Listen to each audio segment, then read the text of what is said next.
비롯한 동양인의 데이터가 이게 수십만 건이 있기 때문에 앞으로 이런 그 미래에 이 바이오 신약을 개발을 할 때 중국, 인도, 아세안 그리고 일본, 몽고, 한국 이런 쪽에 이 그 동아시아 쪽에 많은 이제 관심을 갖게 될 것이다 생각을 해서 저희는 그 1차 목표가 50만 데이터고요. 2차 목표가 이제 100만 데이터입니다. 그렇게 되면은 다국적 제약회사와도 관련된 여러 가지 이제 유전자 신약이라든지 데이터 세일링을 할 수 있다는데 차관점을 두고 저희가 열심히 이게 모으고 있습니다.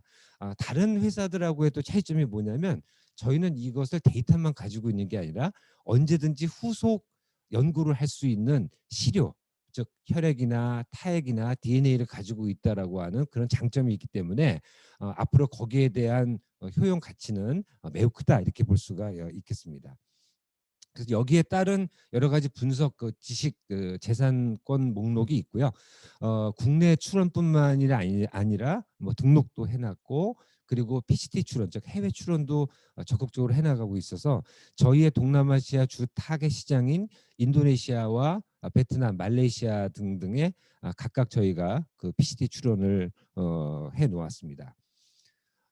이 오늘 그 강연에 뭐 기조가 되는 것은 아무래도 이제 코로나가 되겠는데요. 이 코로나 이후에 변화된 메가 트렌드에 대해서 간단히 보시겠습니다. 이 환경적 리스크라든지 또는 뭐 여러 가지 그 세계화가 이루어지면서 사실은 이 코비드가 어디에서 출발이 됐느냐라고 하는 거는 뭐 정치적인 문제도 있고 뭐 사회적인 문제도 있고 그리고 아직까지 어디에서 출발이 되는지는 모르지만 여러 가지 의심점이 있는 거는 사실입니다. 하지만 이 코비드가 이미 유행한 그 상태에서는 이제는 이 트렌드가 이제 좀 바뀌어가고 있는 상황인데요. 이제 위험을 항상 안고 살아가는 것이죠. 그래서 이 위험을 안고 살아가는데 항상 조심만 해야 되느냐? 그렇게 되면 뭐 경제적인 거, 정치적인 게 많이 위축이 되기 때문에 여기에서 이제 또 다른 어떤 돌파구를 찾아야 되는 그런 상황이 됐습니다. 그런데 세계적으로 BT나 IT의 기술이 날로 늘어나게 되고 그리고 MT라고 하는 이 메디컬 테크놀로지도 이제 많이 개발이 되어 있고 그리고 이제 우리나라는 현재 진행되고 있지 않습니다만 해외에서 많이 활용되고 있는 이제 원격 진료 이제 이런 것들이 이제 많이 그 연결이 될 것이다 이렇게 얘기를 하고 있고요. 이제는 중앙 집권적인 어떤 뭐 대학병원 위주의 이런 그 대면 의료에서 이제는 각 지역별의 거점 병원을 두고 그 지역에서 실제적으로 이 코비드를 해결해 나갈 수 있는 그런 거점화가 이루어져야 된다. 이제 이렇게 생각을 하고 있습니다. 여기에 따라서 이제는 개인 건강이 언제나 이제 예전보다도 더 중요한 시기가 되겠는데 이게 바로 이제 건강 관리, 즉 헬스케어로 넘어가게 되겠는데요. 이 메가 트렌드를 볼 때에 이 헬스케어는 크게 이 세 가지의 그 기술들이 이제 더 확장이 될 거다 볼 수가 있겠습니다. 첫 번째가 이제 그 디지털 그 치료제라고 하고 있는데요. 이건 이제 컨텐트 기술이라든지 여러 가지 이제 정보 분석을 통해 가지고 이제 활용을 할 수가 있는데 대부분이 이제 비대면 뭐 정신질환 같은 경우에 이 디지털 치료제가 지금 활발하게 연구가 되고 있습니다.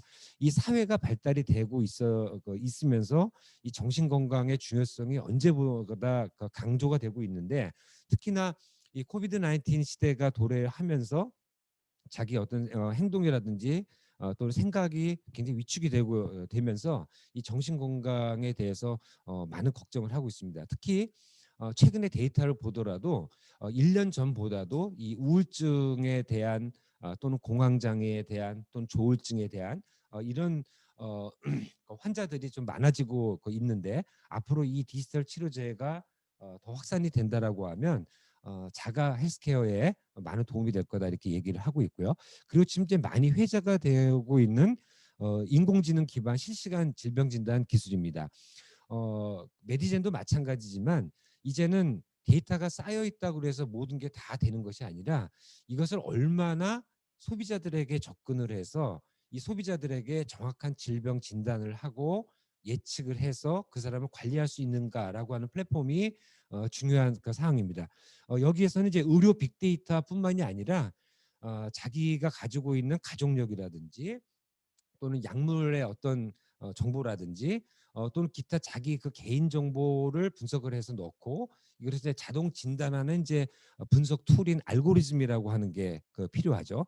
이 알고리즘 얘기도 예전부터 많이 나왔습니다만 어, 흔한 예로 유전체 분석을 할 때 세계적으로 유명한 일루미나 장비를 활용을 해서 NGS 기법을 해서 데이터만 많이 뽑아내면 다라고 생각을 했습니다만 중요한 건 그것이 아닙니다. 우리가 아무리 논에서 쌀이 많이 나더라도 얼마나 맛있게 밥을 하고 반찬을 만들어서 섭식을 하느냐가 중요한 거기 때문에 그 데이터를 어떤 툴을 활용을 해서 나온 결과를 뽑아내느냐가 중요한데 그 바로 뽑아내는 중요한 과정이 알고리즘입니다. 그런데 아직까지도 한국을 비롯해서 외국에서는 이 알고리즘 특허에 대해서 굉장히 취약하다 이렇게 볼 수가 있겠습니다. 하지만 메디젠이 갖고 있는 24개의 유전체 분석 특허 중에 22개가 바로 이 알고리즘입니다. 그래서 제가 외부에 나가서 강연을 할 때마다 이 알고리즘의 중요성을 굉장히 강조하고 있고요.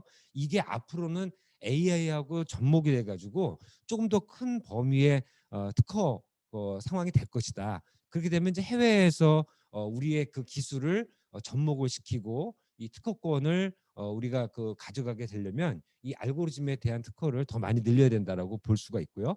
이런 내용들과 클라우드 통신 기술 그리고 정보 보안 기술이 합해지게 된다라고 하면 이 실시간 질병 진단을 하는 좋은 자료가 제공이 될 것이다 볼 수가 있겠습니다. 왜냐하면 우리나라 의료법상 기계가 직접 진단을 해주는 것이 아니라 기계에 나온 데이터를 의사분들이 판단을 해서 진단을 해주는 거기 때문에 이 질병 진단 기술로서 바로 진단한다는 뜻은 아니고 그 진단에 필요한 기술을 제공을 해준다 이렇게 보시면 되겠습니다.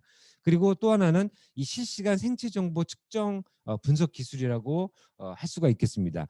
이제 해외에서는 이제 바이오 칩도 이제 많이 나오게 되는데요. 이게 바로 생체 칩이라고 이야기하는 건데 영화 속에서만 나오는 일들이 이제 미국이나 영국, 일본을 통해서 현재 많이 개발이 되고 있습니다. 이런 뭐 센싱 기술이 물론 뒷받침이 돼야 되겠습니다만 이 랩 오너 칩이라고 하는 이 생체 칩 분석을 많이 해서 실시간 생체 정보의 측정이나 분석을 할 수가 있겠고요. 이 밖에 이제 이것이 중요한 거는 자기의 어떤 개인 정보가 바깥으로 새어나가면 안 되기 때문에 여기에 뒷받침되는 정보 보안 기술도 매우 중요하다 이렇게 볼 수가 있겠습니다. 그래서 여러 가지 앞으로 코비드 19 이후에 나타나는 사회적인 거 그리고 이제 뭐 경제적인 어떤 변화가 있겠습니다만 저희 같이 이렇게 헬스케어를 하는 입장에서는 이 세 가지가 매우 주된 어떤 기술로서 작용을 할 것이다 보여지는데 이 여기에 가장 근간이 되는 것이 그 사람이 태어날 때부터 가지고 있는 하나의 지표인 유전자 분석이 이루어져야 된다 이렇게 보고 있습니다. 유전이라고 하는 거는 제가 아주 뭐 흔한 예를 하나 들겠습니다만 콩 심은 데 콩 나고 팥 심은 데 팥 난다가 바로 유전입니다. 어렵게 생각하실 필요가 절대 없고요. 그리고 유전이라고 하는 또 다른 거는 닮았다라고 하는 점이죠. 일단 형태적인 분류가 된 다음에 그 다음에 베타 분류, 감마 분류 그래서 이렇게 유전적인 거, 분자 생물학적인 또는 생화학적인 기법이 들어가야지 전체적으로 이제 이 유전의 기법을 설명을 할 수가 있겠습니다만 여기에 전공을 하지 않는 분들도 닮았다라고 하는 거에 차관을 두게 되면은 유전체 분석을 이제 넣을 수가 있는 겁니다. 비견한 예로 개인 식별 검사라든지 또는 친자 확인 검사를 유전자로 1985년에 영국의 제프리 박사가 시작한 것부터 됐는데 그거의 출발점은 이 사람과 이 사람이 닮았다 닮지 않았다에 대한 의구심부터 시작이 된 거거든요.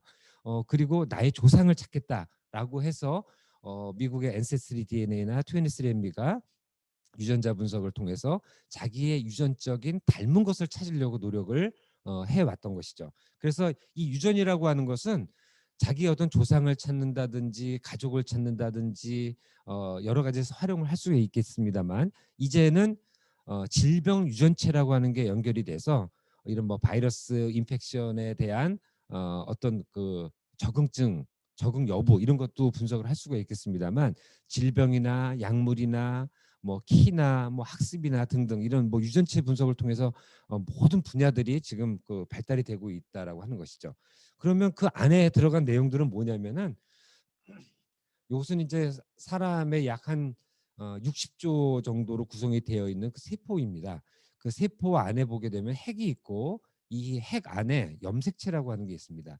이 염색체를 풀어헤치면 단백질과 DNA로 구성이 되어 있고 이 DNA라고 하는 것은 최소한의 유전 물질이죠. 그래서 이 DNA가 어느 특정한 기준에 의해서 구획이 되게 되면은 구획 하나하나가 이제 아미노산이 되고 아미노산이 모여서 단백질이 되고 이것이 효소가 되고 살이 되고 혈액이 되는 이제 그런 내용이 되겠습니다. 그런데 요 안에 있는 내용들이 사람에 따라서 다 차이가 있어요. 만약에 이제 저하고 옆에 있는 어떤 분하고 이 염기서열 분석이라고 하는 유전체 분석을 하게 되면은 약 1,000만 개 정도가 서로가 다릅니다. 굉장히 많은 차이가 있는 것 같지만 우리 사람 몸속에는 약 31억 쌍의 염기로 구성이 되어 있는데 그중에 1,000만 개 정도만 저와 다른 사람의 차이가 있는 거예요. 그런데 요 1,000만 개를 또 다 분석할 필요도 없습니다. 특징이 되는 아주 키포인트가 되는 약 1,000만 개의 약 한 100분의 1 정도 수준만 분석을 하더라도 그 사람의 특징을 유전적 특징을 다 알아낼 수 있는 그런 시대가 왔고요. 우리 사람 몸속에는 약 한 3만 6천 개의 유전자로 구성이 되어 있고 이 3만 6천 개가 개별적으로 또는 2개, 3개, 4개 이런 것들이 연결이 되면서 새로운 단백질을 이제 또 만들어내게 돼서 생체 에너지라든지 여러 가지 피노타입을 결정을 할 수가 있습니다. 그런데 아직까지는 이 3만 6천 개 되는 유전자에 대한 기능을 전부 다 밝혀지지 못했습니다. 3분의 1도 아직 채 밝혀지지 않았기 때문에 이 유전자의 활성도 또는 기능 이런 것들이 밝혀지게 되면 앞으로 이런 그 질병과 관련된 또는 우리 생활과 관련된 많은 정보들이 쏟아져 나올 것으로 예측을 하고 있습니다. 그럼에도 불구하고 이 코비드 19에 대한 어떤 분류라든지 또는 이 사람이 감염이 되어 있는지 감염이 되어 있지 않은지를 리얼타임 PCR이라고 하는 기계를 통해서 이 염기서열 분석을 하게 되죠. 그렇게 되면 이 사람이 그 코로나 바이러스에 어떤 변이가 생겼다, 생기지 않았다 이거를 알 수가 있는 아주 중요한 키포인트가 되겠습니다. 그래서 이 유전체라고 하는 것은 흔히들 게놈으로 알고 계신데 이 게놈은 아주 오래된 옛날 그 언어고요. 보통 이제 지놈이라고 표현을 하고 이 지놈 안에 이제 유전자가 이제 들어있는 거죠. 그래서 염색체와 유전자의 합성어를 이 지놈이라는 표현을 쓰게 되는데 개인의 특성 및 개별 차이를 결정하는 유전자 차이다 이렇게 이야기를 할 수가 있겠습니다. 제가 좋아하는 그림 중에 하나인데요. 요거는 서로 다 같은 형태를 갖고 있는 사람입니다. 그런데 각각의 유전자의 변이에 따라서 이렇게도 보이고 이렇게도 보입니다.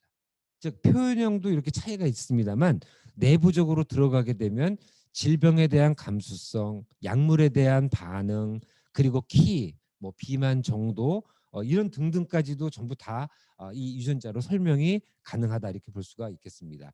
그래서 이 유전자 분석 기법은 여러 가지가 있는데 이렇게 뭐그 이렇게 최근에는 넥스트 제너레이션 시퀀싱이라 그래서 아주 작은 시료를 가지고도 사람 몸에 있는 약 31억 쌍에 해당되는 염기서열을 짧은 시간 내에 다 분석하는 기법이 약 한 10여 년 전부터 이제 나오기 시작을 했고요.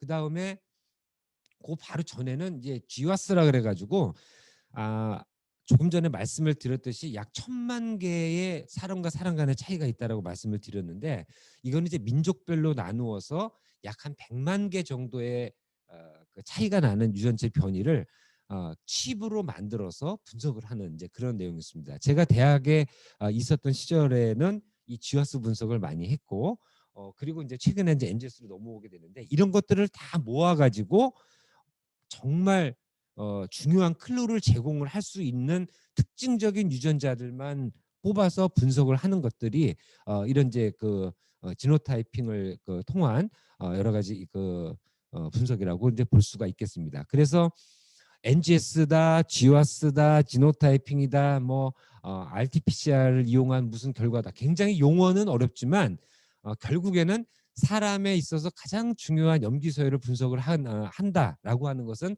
같은 맥락이다 볼 수가 있겠습니다. 요것은 유전체 변이와 질병 발생과의 연관성인데 여러 가지 데이터가 있습니다만 현재 이 코비드 19이 오고 난 다음에 가장 걱정을 많이 하시는 게 이제 호흡기 질환이고요. 특히 한 번 감염이 된 사람은 병원에서 나와 있음에도 불구하고 이 폐에 좀 뭐 섬유화가 일어난다든지 여러 가지 좀 불편한 것들이 이 호흡기를 통해서 나오게 되는데 그래서 저도 요 폐를 하나 이제 가지고 나와봤습니다. 두 사람이 있는데 똑같이 음주도 하고 담배를 피웁니다. 그런데 서로 두 사람 간에는 유전적인 차이가 있습니다. 그래서 이 사람은 오랜 시간이 거쳐서 같은 환경에 노출이 되었는데도 폐암 환자가 돼서 병원에 누워 있게 되는 것이고요. 이분은 건강한 유전자를 갖고 태어나서 뭐 머리는 벗겨지고 배는 나왔지만 여전히 흡연과 음주를 즐기고 있는 이제 그런 상황이라고 볼 수가 있겠습니다. 동일한 환경에 노출이 되었음에도 불구하고 유전적인 차이에 의해서 나중에 결과는 서로 달라진다라고 이렇게 보시면 되겠습니다. 그래서 이제 이런 것들을 얼마큼이나 더 많이 할 수 있냐면 이렇게 우리나라에서는 이제 병원을 통해서 즉 의료기관을 통해서 유전자 검사를 질병에 대한 걸 할 수가 있는데 현재 국내에서 약 한 140개 항목을 검사가 할 수가 있고요. 이 검사를 아무나 다 할 수는 있지만 실제적으로 이런 어떤 간암이다, 폐암이다, 신장암이다, 위암이다 이런 거를 할 때는 반드시 이제 뭐 질병관리본부의 허가를 받아가지고 거기서 검증이 된 것만 활용을 할 수 있기 때문에 해외 국가들은 자기네들이 하고 싶은 건 다 합니다. 근데 국내에서는 정부의 통제가 있죠. 그런데 이게 장단점은 있습니다. 장점은 뭐냐면 정부에서 허가가 되어진 것만 검사를 하기 때문에 어느 정도 개런티가 된다라고 하는 거고요.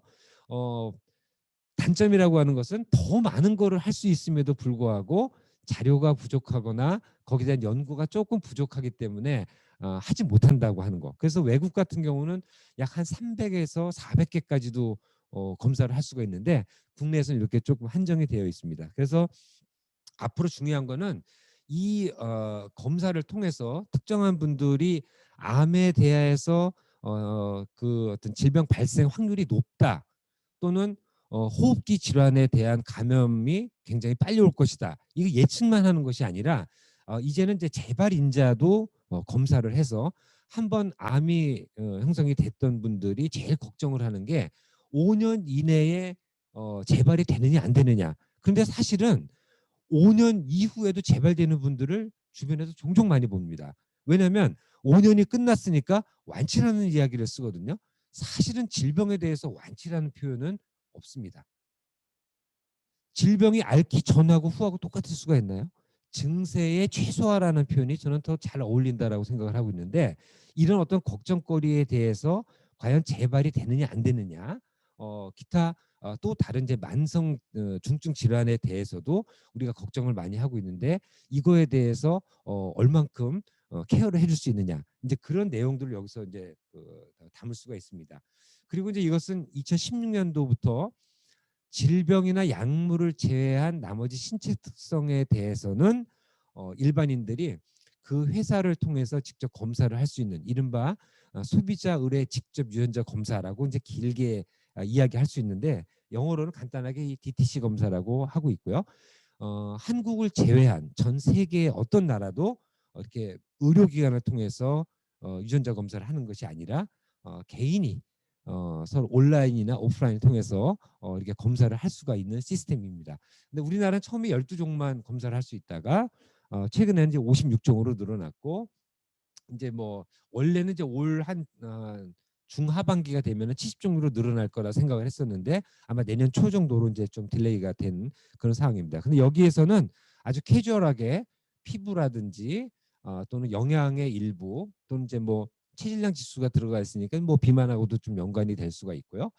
그리고 이제 뭐 탈모라든지 또는 이제 뭐 콜레스테롤, 뭐 혈압 요 정도만 가뿐하게 할 수가 있습니다. 근데 이제 최근에는 뭐 비타민 A, B, C, D에 대한 어떤 흡수도 이런 거를 통해서 그동안은 우리가 비타민제를 복용을 할 때는 뭐 특정한 어떤 뭐 회사의 그 상품을 말씀드릴 수는 없겠습니다만 종합 비타민들을 많이 복용을 했는데 종합 비타민 가지고는 이제 부족한 경우가 많기 때문에 나에 대한 어떤 비타민 C의 흡수도가 많이 떨어진다라고 하면 종합 비타민 플러스 알파로 더 드셔야 되는 거고, 만약에 어떤 분 같은 경우는 나는 비타민 C에 대한 흡수도가 매우 높아, 그러면 뭐 종합 비타민을 드시지 않더라도 일반 섭식을 통해서 우리가 충분히 흡수가 가능하기 때문에 그분들은 뭐 필요 이상의 비타민 C를 복용하지 않으셔도 되는 거죠. 그래서 무조건 우리나라 사람들이 그 정부에서 걱정하는 것처럼 뭐가 좋다 그러면 이만큼씩 왕창 먹어서 좀 뭐 부작용을 일으킨다 이렇게 걱정들 하는데, 요새는 인터넷이라든지 여러 가지 학습을 통해서 우리 국민들의 지식 수준이 매우 높기 때문에 저는 그런 걱정은 하지 않고, 다만 자기한테 맞는 스타일의 어떤 그 흡수도라든지 반응도, 이런 것들을 미리 알고 복용을 하게 되면 건강 관리에 크게 도움이 될 거다. 그렇게 되면은 자연스럽게 체내 면역력이 증가를 하게 될 것이고요. 이 뭐 바이러스라든지 뭐 기타 어떤 뭐 박테리얼 인펙션에 대해서 이런 면역력만 자기가 우수하게 가지고 있다라고 하면 충분히 이런 뭐 바이러스 감염에 대해서 좀 걱정을 좀 덜 해도 된다, 이런 그 생각을 하고 있습니다.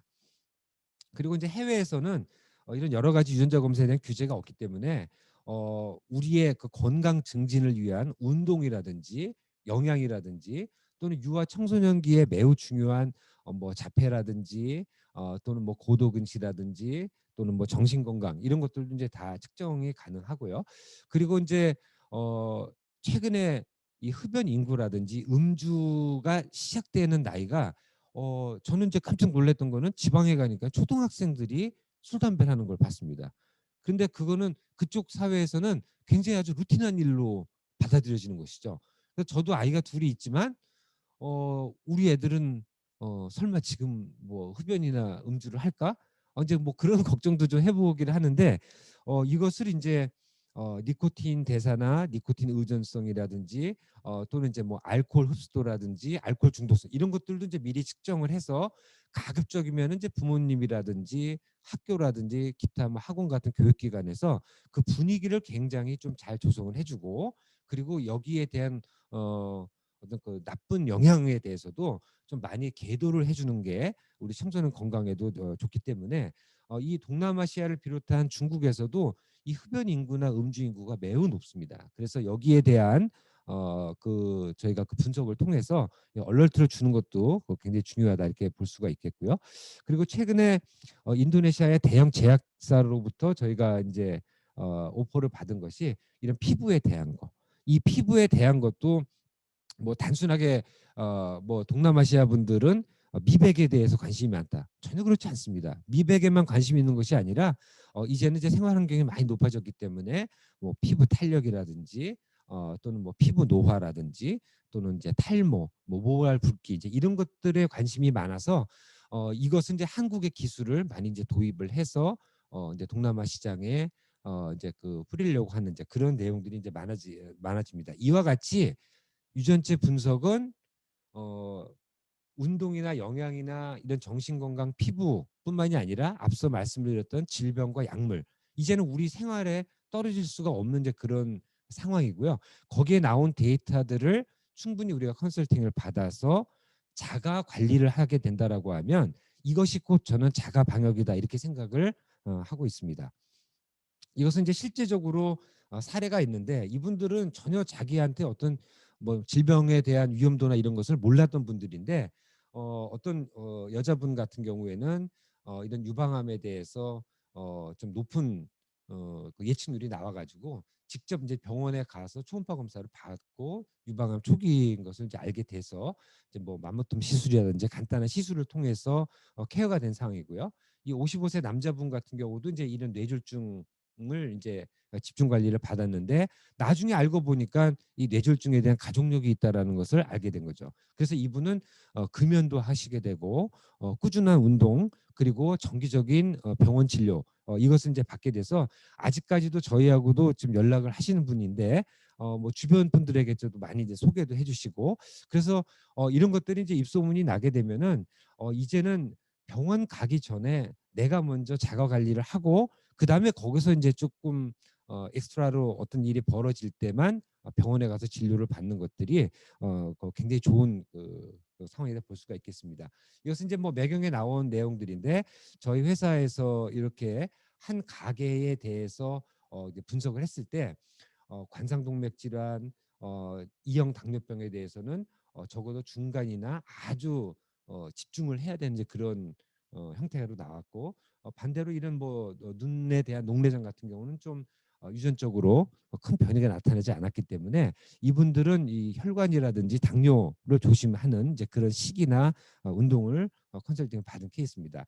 그래서 최근에 이제 강남에 있는 이제 그 병원장님의 그 가계도를 전부 다 조사를 한 건데 처음에는 이제 아버님의 건강이 안 좋아서 시작을 했다가 그다음에 어머님, 그다음에 본인 등등 형제까지 전부 다 해봤더니 이 가게에서는 이 소화기 질환, 그 소화기 질환하고 그리고 이런 그 관상동맥 질환 이것이 이제 두 개가 이제 도드라지게 나왔습니다. 그래서 이런 뭐 위암이라든지 또는 뭐 식도암이라든지 또는 췌장, 간 이제 이런 쪽에 소화기를 매우 좀 집중적으로 관리 관찰을 해야 되는 이제 그런 가계도 형태로 나왔기 때문에 이분 역시 이제 저희하고도 이제 꾸준히 컨택을 하고 있는 분인데 지금 이제 많이 이제 그 저희 컨설팅 그 자료에 의해서 그 건강 관리를 하고 있는 그런 그 상황이 됩니다.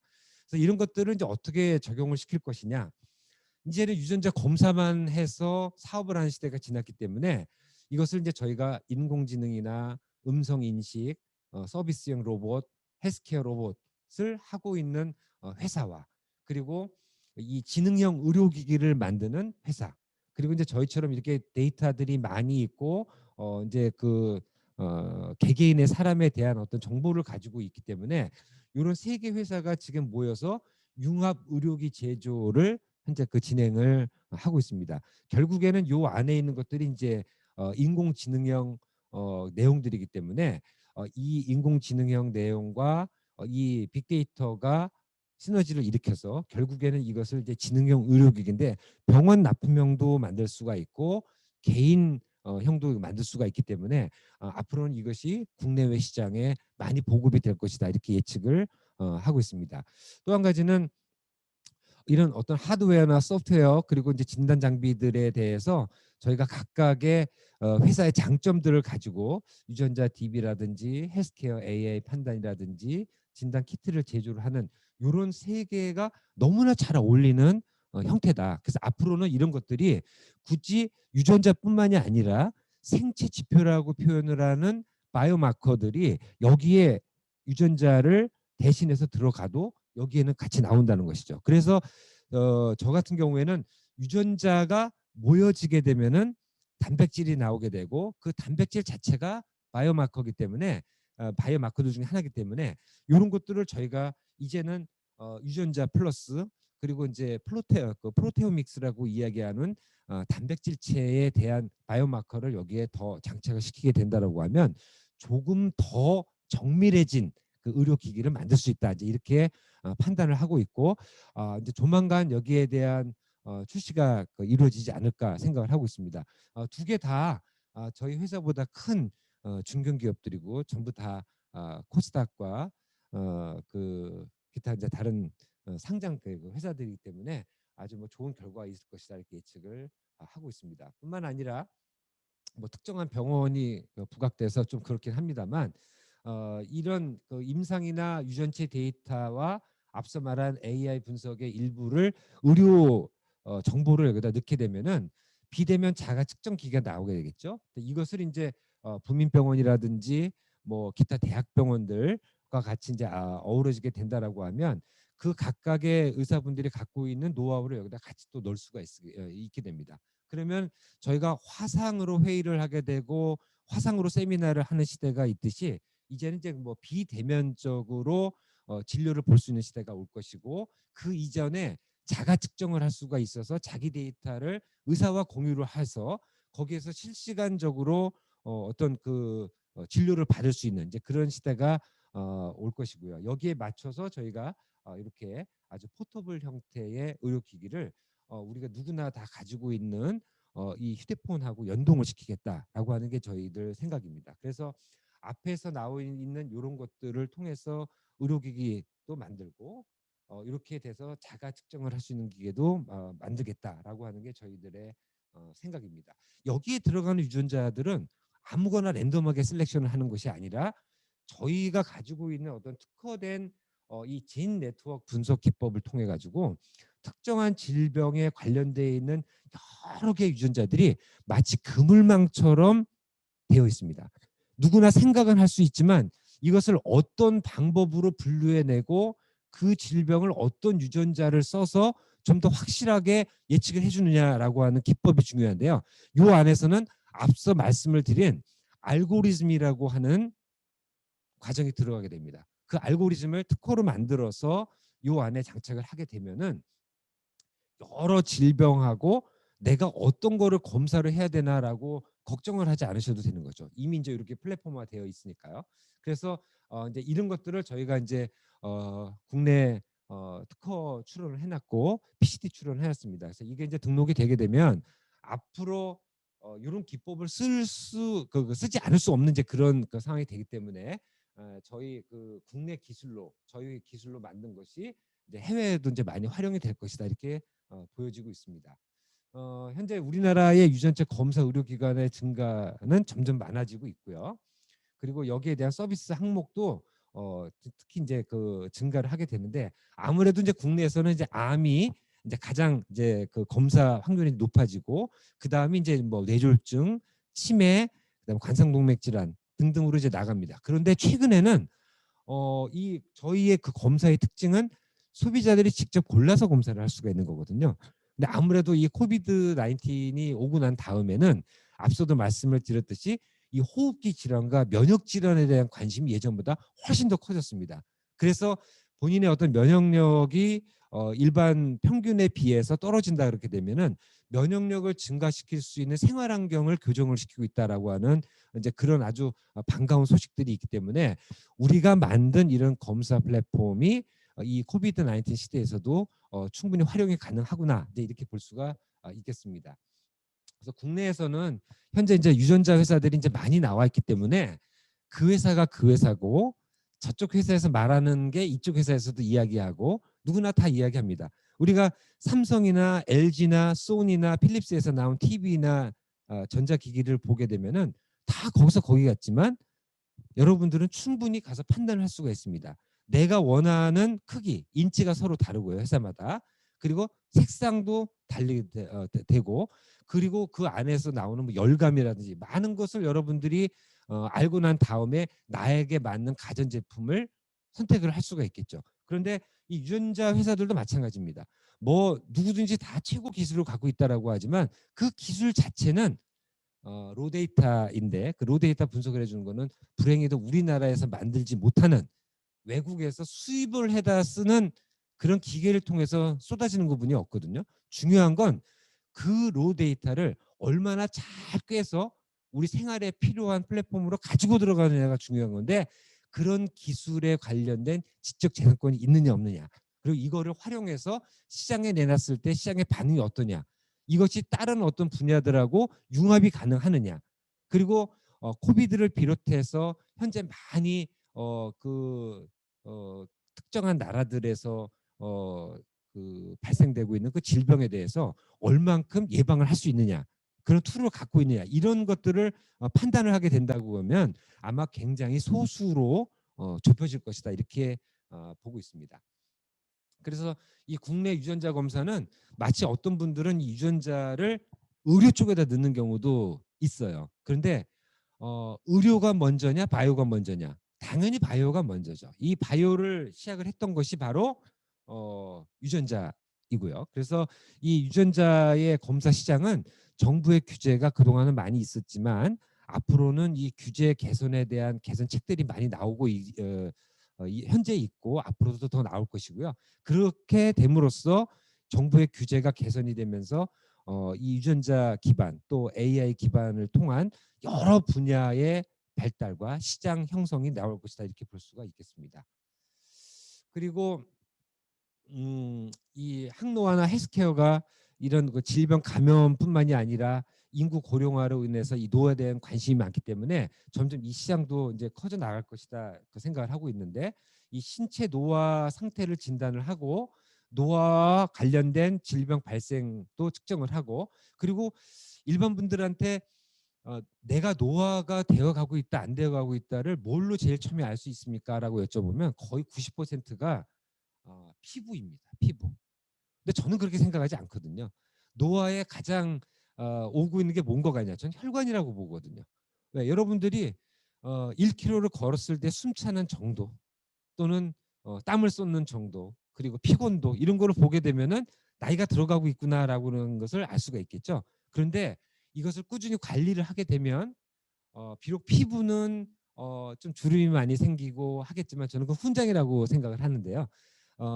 안에는 얼마든지 젊어질 수가 있다라고 하는 지론이 있습니다. 그래서 이런 노화와 관련된 여러 가지 분석을 해서 결국에는 식품이나 의약품이나 화장품, 뭐 피부에 관련이 되어 있으니까요. 뭐 이 밖에 다른 항노화에 관련된 여러 가지 솔루션들을 제공을 해서 또 한번 측정을 하게 되면은 생체 나이가 조금씩은 더 젊어지고 있다라고 하는 것을 데이터로 볼 수가 있습니다. 그래서 저희가 만든 것이 바로 이 유전자 검사 플러스 텔로미어인데, 앞서 말씀드린 대로 유전적 요인과 환경적인 요인에 의해서 텔로미어의 길이가 바뀌어지게 되는 것이고, 이 텔로미어 길이에 영향을 주는 것이 앞서 말씀드린 대로 특정한 유전자의 조합이 모여서 효소를 만들게 되는데, 이 효소를 어떻게 활성도를 줄 것이냐. 유전자에 영향을 주는 것보다 유전자의 산물인 단백질에 영향을 주는 것이 훨씬 더 시간도 빠르고 효과도 빠릅니다. 그래서 이 효소 활성도에 관련된 여러 가지 그 건강기능식품이나 치료제를 만들 수가 있게 되겠죠. 그렇게 되면 이 웰리스라고 하는 것은 아파서 150살까지 사는 게 중요한 것이 아니라 건강하게 100세를 사는 게 중요한 것이죠. 그래서 거기에 맞춤 노력을 하겠다라고 하는 게 저의 생각이고요. 이런 것들이 이제 데이터로도 이렇게 많이 나와 있습니다. 그리고 또 한 가지는 앞서 말씀드린 대로 이런 구강 마이크로바이옴을 통해서 이 동양인 특이적인 대사라든지 신경계 질환 유해균 정보를 활용을 해서 피검사 시료를 이용한 이 그 차세대 염기soil 분석법을 통해서 그 질병이 유발이 되는 어떤 유해균에 대해서 우리가 찾아내고, 유해균은 숫자를 줄이거나 죽이고, 유익균 즉 좋은 균들은 활성도를 좀 높여야 되니까 우리가 좀 흡수를 해야 되겠죠. 그래서 요새 프로바이오틱스라고 하는 제품들이 많이 나오게 되는데, 본인에 맞는 프로바이오틱스 또는 프리바이오틱스를 우리가 복용을 하게 되면 많은 건강에 도움이 되겠죠. 그리고 이런 대장에 대한 건강은 결국에는 이 대장하고 뇌하고도 관련이 있는 것이고요. 당연히 소화하고도 관련이 있는 것이죠. 그래서 좀 더 건강하게 살 수 있는 좀 세계적인 트렌드가 현재 되어가고 있지 않나 보여지고, 이런 구강 마이크로바이옴 말고 일반 마이크로바이옴에 대해서 뭐 국내에서는 뭐 몇몇 개 기업들, 특히 이제 뭐 상장된 기업들도 있습니다만 아주 활발하게 많은 데이터를 가지고 그 정보 공유를 하고 있기 때문에 해외에서 충분히 그 경쟁이 가능하다 이렇게 볼 수가 있겠습니다. 그리고 이제 또 한 가지 주목할 사항은 이런 건강에 대하고 뭐 감염에 대하고 지금 뭐 사람들이 좀 많이 좀 걱정을 많이 하고 있는데, 이제는 위험을 감수하고 그냥 무작정 어떻게 생활을 하라는 게 아니라 위험을 받아들이되 예방을 하는 차원이거든요. 근데 그 예방에 있어서 또 하나의 우리가 어떤 그 뭔가를 좀 잡아서 같이 가야 되겠다라고 생각을 하는 게 바로 이 보험인데, 어떤 분들은 보험을 들었는데 내가 아픈 데가 한 군데도 없어서 이 보험의 기간이 끝날 때까지 나는 보험금을 한 번도 타질 못했어. 억울해. 이렇게 말씀하시는 분들이 있어요. 근데 저는 그건 굉장히 행복한 비명이라고 말씀을 드릴 수가 있는데, 보험 들어놨다고 그래서 질병이 생겨서 보험 타는 것보다는 비록 보험은 들어놨지만 만기가 되도록 나한테 질병이 생기지 않았다는 게 더 기쁜 소식이겠죠. 그래서 이제 이 보험 사업과도 연계를 시켜서 이런 해외에서는 이 유전자 검사를 보험에 어떻게 활용을 하냐면 대체제나 보완제로 씁니다. 그래서 이것을 나온 데이터를 가지고 이 보험 상품을 개발을 한다든지 또 이제 보험료를 뭐 깎아준다든지 이제 이런 내용들로 많이 하게 되겠죠. 당연히 이 유전자 검사의 데이터를 가지고 이 사람은 보험을 가입시키고 이 사람은 보험 가입시키지 않고 이건 불법입니다. 그런 방법이 아니라 조금 더 자기한테 맞는 보험을 측정을 권해줄 수가 있고 그리고 이 사람들이 보험을 든 사람들을 꾸준하게 관리를 해주게 되면 결국에는 뭐 보험금 지급이라든지 이런 것들이 작아지기 때문에 회사에서는 또 한편으로는 이득이 되고 올 수가 있는 거죠. 그래서 국내에서는 아직까지 그게 활발하게 이루어지고 있지 않지만 저희는 이것을 이제 인도네시아나 베트남, 중국 등과 같이 대형 보험사를 통해서 이런 시스템을 장착을 하고 있고 코비드가 오기 바로 몇 개월 전에 저희가 이미 동남아시아의 대형 생명보험사하고 이 계약을 완성한 바가 있습니다. 그래서 교육까지 다 시켜놓은 상황이고 이제 곧 JV가 설립이 될 텐데 설립이 되면 저희가 이 동남아시아의 보험 시장에 유전자 검사를 통한 보험 상품 개발 이제 그런 사업으로 진행을 하려고 하고 있습니다. 재미난 데이터는요. 이 유전자 검사 결과를 본 35%가 보험 선택에 결정적인 영향을 줬다. 그리고 유전자 검사를 받은 사람의 77%가 생활 방식이 개선이 되었다. 그리고 유전자 검사를 받은 88%가 건강 관리나 질병 예방을 지원한다는 조건이 있다면 자기의 정보를 보험사에 제공을 해줄 수 있다라고 하는 것이고요. 이것은 응답자 3만 6천 명에 대한 데이터고요. 미국인이 2만 3천 명, 그 외 다른 나라들이 인구들이 약 1만 3천 명 정도가 되었습니다. 우리나라도 이게 조금 더 활성화가 된다라고 하면 이런 데이터가 충분히 나올 것인데 이런 데이터는 그냥 잡지에서 인용을 한 것이 아니라 일반 보험사의 하나 윗단계인 재보험사가 있는데 그 재보험사에서 세계적으로 유명한 스위스 리라는 데에서 2019년 12월 달에 결과 보고를 한 것입니다. 그래서 앞으로는 이런 의학적 유전자 검사와 보험과는 굉장히 밀접하게 나갈 확률이 크다 이렇게 볼 수가 있겠습니다. 그래서 이제는 저희가 이런 코비드 시대에 유전자 검사를 어떻게 하면은 이 시대가 변한 상황에서 접속을 할 수 있겠느냐.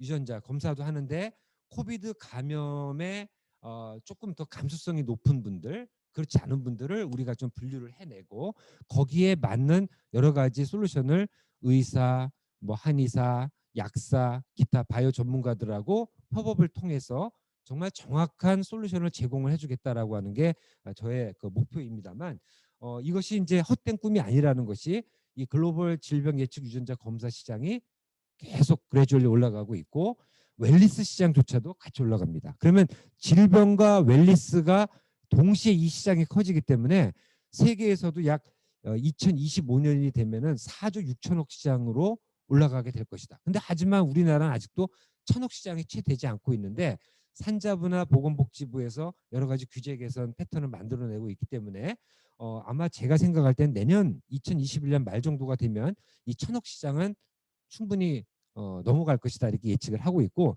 저는 외국에 있는 여러 가지 데이터를 보게 되면 천억이 가장 그 스타트 라인이라고 보고 있습니다. 이 천억이 딱 도달을 하게 되면 미국도 마찬가지였지만 바로 4천억, 8천억 이렇게 올라가더라고요. 영국 섬나라임에도 불구하고 우리나라 시장의 5배 이상이고요. 일본은 말할 것도 없습니다. 그래서 이제는 중국이 전 세계의 유전체 검사 시장의 연평균 성장률이 13.5%인데 중국 혼자서 16%가 넘어가고 있는 거거든요. 인구 대비 엄청난 속도입니다. 여기에 우리가 지금 뒤처지면 안 되기 때문에 중국에도 충분히 진출을 해야 되는 이제 그런 충분한 이유가 된다라고 보고 있습니다. 그래서 저희가 중국뿐만이 아니라 인구가 약 한 6억 6천만 명 가까이 되는 이 아세안 10개 나라 중에서 우리나라 정부에서도 신남방 정책이 있듯이 저희도 2016년도부터 이제 노력은 해 왔습니다만 저희가 이런 베트남이나 그 말레이시아 그리고 이제 인도네시아, 필리핀 이렇게 이제 네 개의 그 꼭지를 가지고 저희가 준비를 해서 이제 차차 태국과 미얀마 이제 이런 쪽으로 진출을 합니다.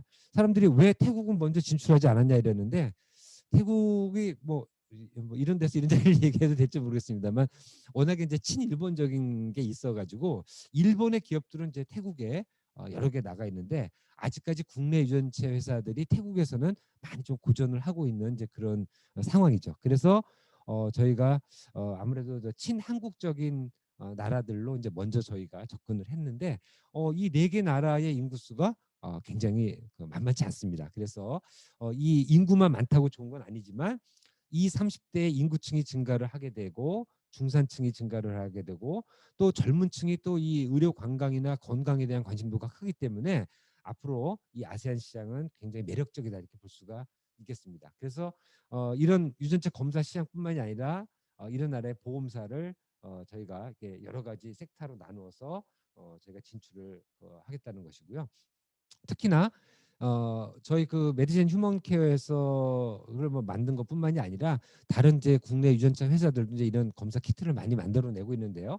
이것을 이제 이 동남아시아의 중산층을 이제 공격을 하게 되는데요.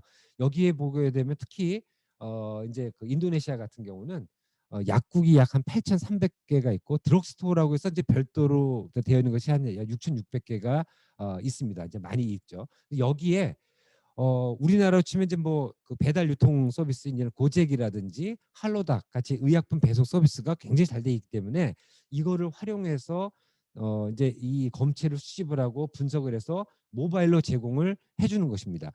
일반 분들은 아니 동남아시아 시장에서 뭐 모바일이 뭐 그렇게 많이 대세야 이렇게 생각을 하시겠습니다만 우리나라 인구가 갖고 있는 한 사람의 평균 휴대폰 보급률보다 인도네시아나 베트남이 보급률이 훨씬 더 높습니다. 모든 걸 다 이제 휴대폰으로 하기 때문에요. 그래서 여기에 관련된 앱을 장착을 시켜서 홍보도 하고 건강 자료도 제공을 해주고 그렇게 되면은 이 시스템이 잘 도입이 될 것이다 이렇게 보여지게 되는 것입니다. 그래서 앞으로는 이런 정부 보험사, 제약사, 병원사들과도 이렇게 같이 협업을 하게 되고 약국, 헬스케어 센터, 일반 소비자들과도 직접 컨택을 하면서 개인의 어떤 맞춤형 건강 관리를 저희가 그 노력을 하고 있는 상황입니다. 그리고 앞서 말씀을 드린 대로 여기서 나온 데이터를 활용을 해서 유전체 신약에 대한 어떤 후보 물질을 개발을 하겠다라고 하는 게 저희들 생각입니다. 그래서 저희는 이렇게 질병 약물 분석, 영양 비만 분석, 학습 운동 분석 이것은 이제 뭐 돈을 받고 하는 거는 아니고 이거는 이제 그 IRB라고 하는 기관 생명 연구윤리위원회를 통해서 이 학습에 대한 것은 이제 전 자료를 현재 모으고 있고 해외를 통해서는 서비스를 하고 있는 것이죠. 그래서 저희는 한국뿐만이 아니라 동양인에 대한 데이터를 지속적으로 모을 것이고요. 텔로미어나 마이크로바이옴 그리고 산전 진단 분석을 통해서 여러 가지 그 가계도 분석을 통한 개인의 어떤 그 정보를 저희가 축적을 할 것입니다. 그렇게 되면은 현재 AI 헬스케어 앞에서 보여드렸던 회사들과 그리고 퍼스널 헬스 리코드라고 하는 그 기반의 그 의료기기 개발 그리고 맞춤 건기식 그리고 사람과 떨어질 수 없는 이런 반려동물이 있는데요. 이걸 간단하게 말씀을 드리자면 반려동물 몇몇 그 동물병원에 가면 반려동물에 대한 유전자 검사를 하고 그 반려동물이 암이나 다른 질병에 걸릴 확률이 몇 프로 이렇게 해줍니다. 굉장히 비싸요. 사람도 하기 어려운 유전자 검사를 이런 반려견이나 반려묘에 대해서 다 할 것이냐. 사실은 그 시장성 저는 많지 않다라고 봅니다. 그런데 저희는 이것을 먼저 종분류를 하고 요새는 포메라니안 따로 있고 스피치 따로 있고 하지만 저희도 물론 강아지를 2마리 키우고 있습니다만 길 가다 보면은 뭔가 섞인 애들이 보이죠. 뭐 폼피치라든지. 근데 얘네들 건강은 포메라니안에 해당돼서 해줄 것이냐 스피치에 맞춰서 해줄 것이냐 어려운 상황이잖아요. 그래서 그런 것들을 분석을 해서 관절이 안 좋은 거 또는 뭐 소화기 질환이 안 좋은 거 얘네들이 뭐 털이 잘 빠지겠는 거 이런 것들도 다 검사를 하고 그 종에 맞게 맞는 사료라든지 무엇보다 중요한 건 또 영양제입니다. 그래서 사람이 살아가면서 가장 슬픔을 많이 느끼고 스트레스를 많이 받는 게 배우자의 그 죽음, 부모님의 죽음, 그리고 이제 뭐 자식들의 죽음 이런 것도 있겠지만 몇몇 분들 보면은 이 반려견이나 반려묘가 죽었을 때 오는 스트레스도 어마어마하다라고 얘기를 들었습니다. 그래서 이런 그 반려동물에 대한 케어도 유전과 AI 기반으로 하겠다라고 하는 게 저희들 생각이고, 마지막으로 아이고 이 표적 항암제에 대한 연구도 꾸준하게 그 진행을 하고 있습니다. 이거는 좀 데이터가 더 많이 쌓여져야 되겠습니다만, 앞서 말씀을 드린 대로 어떤 일반 대중분들을 통해서 암에 대한 검사를 할 뿐만이 아니라 재발인자 검사를 통해서 여기에 대한 데이터를 가지고 제약사 또는 병원 의사분들하고 같이 협업을 통해서 데이터를 만들 것입니다. 그렇게 되면은 빅데이터 뱅킹이 좀 더 정밀화될 것이고, 이것을 활용화하는 데 큰 도움이 될 것으로 예측을 하고 있습니다. 저희는 이 아시아 시장 점유율 1위를 목표로 하고 있는데 건강하게 오래 살자라고 하는 모토로 진행을 하고 있습니다. 이것은 이제 저희가 지금 해외 수출하고 있는 항원항체 반응 그 코비드 키트인데요. 이것은 이제 단순하게 코비드에 걸렸냐 안 걸렸냐만 확인하는 것이 아니라 이런 리더기를 통해서 그 HbA1c라고 하는 당화 혈색소라든지, 그리고 우리 체내 몸속에 면역력이 떨어지게 되면 염증이 많이 생기게 되겠죠. 그래서 염증을 알 수 있는 CRP 검사도 할 수가 있어요. 그래서 요거를 놓고 일단 코비드가 있는지 없는지 확인도 하고, 그리고 그 모듈을 바꿔서 내 체내 염증도를 확인해서 염증 지수가 높다라고 하면 면역력 증강을 위해서 다른 여러 가지 조치를 더 취해야 되는 이제 그런 거겠죠. 그래서 이제 이것을 같이 활용할 수 있다라고 하는 것이고, 이것은 뭐 병원뿐만이 아니라 집이라든지 뭐 약국이라든지 또는 최근에는 이제 공항, 그리고 정부 기관, 그리고 이제 뭐 백화점 이런 쪽에다 쓰게 되면은 이거 검사해서 나오는 시간이 딱 2분입니다. 그래서 2분 동안 잠깐 있다가 어떤 전광판에 몇 번 뭐 통과라는 말이 나오게 되면 뭐 자연스럽게 할 수가 있게 되고요.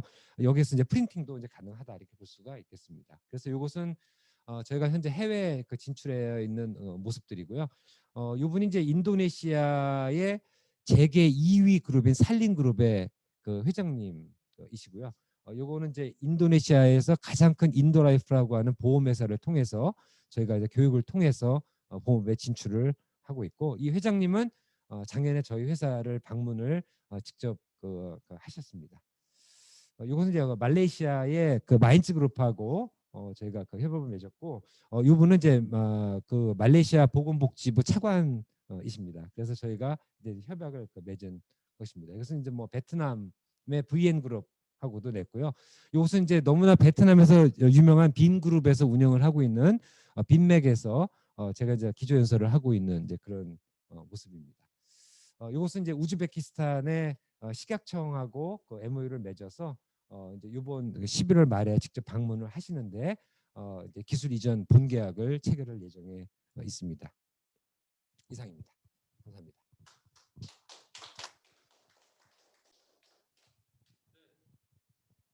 네. 네, 강연 감사드리고요.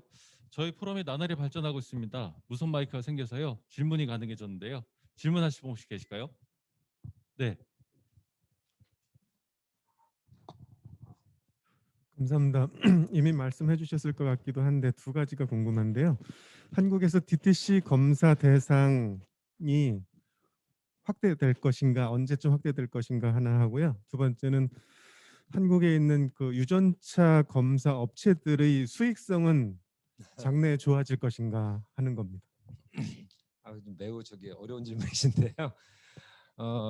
이 DTC 검사라고 하는 거는 이제 가장 중요한 거는 검사 항목이 뭐냐에 따라서 이 소비자분들의 관심도가 있을 것이다 이렇게 보여지는데, 해외에서는 이제 뭐 질병, 약물 뭐 할 거 없이 전부 다 DTC로 검사가 가능합니다만, 국내에서는 질병이나 약물을 제외한 이런 신체 특성이라든지 또는 이제 뭐 영양이라든지 이제 이런 쪽으로만 가능합니다. 그런데 이미 의료기관, 특히 이제 저희 같이 건강검진센터에서 이제 활발하게 하고 있는 경우에는 그 유전체 검사를 하신 분이 한 번으로 끝나시는 분들이 사실 많지 않습니다. 대부분이 이거 말고 다른 항목이 뭐가 있느냐, 그럼 다른 질병도 받을 수가 있겠습니다만 탈모라든지 뭐 피부라든지 뭐 비타민이라든지 그다음 운동이라든지 이런 것도 검사를 더 받고 싶어 한다. 그러면 그거는 이제 자연스럽게 DTC로 연결이 되는 거거든요.